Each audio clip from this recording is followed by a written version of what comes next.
Da Genova abbiamo raggiunto in auto La Spezia, ora ci troviamo in provincia di questa città, siamo precisamente a Porto Venere. Alle mie spalle c'è la famosa coltivazione dei mitili e ora andiamo a visitare il borgo che sicuramente vale la pena vedere.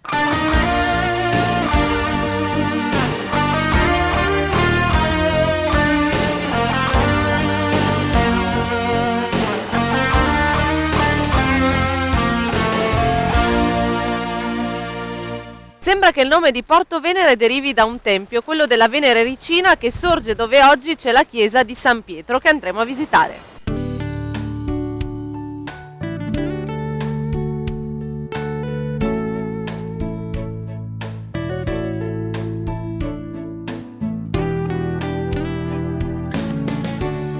A partire dalla primavera da qui in battello potete raggiungere le isole La Palmaria, che è quella di fronte a Porto Venere, e le più piccole Tino e Tinetto, e poi da qui potete andare anche alle Cinque Terre e raggiungere anche Portofino.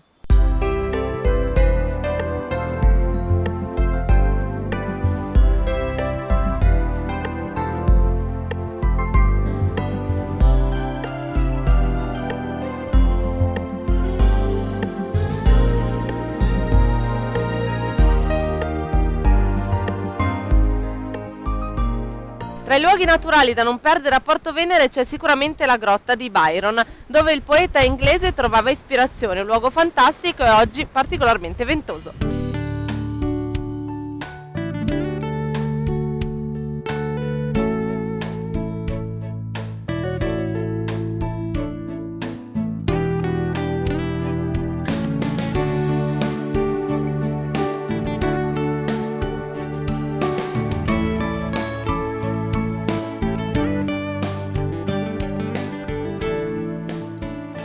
Alle mie spalle la chiesa di San Pietro, che è sicuramente un monumento da visitare a Porto Venere. Vi consiglio anche di entrare perché all'ingresso c'è una curiosità. Questa è una chiesa in classico stile gotico genovese e all'interno, se vedete dietro l'altare, c'è una porta che vi conduce praticamente su un terrazzo che dà sul mare ed è bellissimo.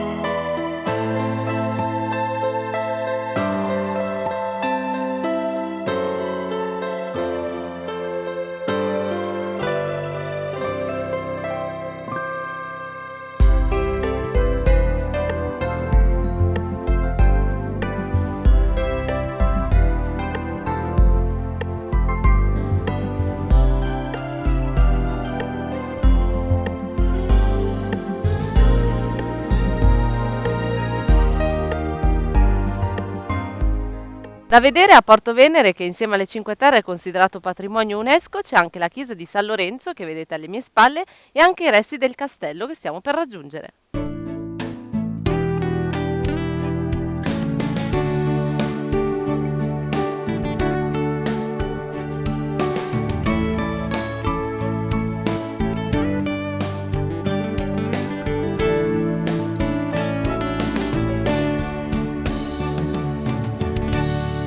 Se visitate il borgo di Porto Venere vi consiglio di raggiungere i resti del castello perché da qui c'è una splendida vista sul Golfo dei Poeti. Da qui vi salutiamo e vi diamo appuntamento alla prossima puntata.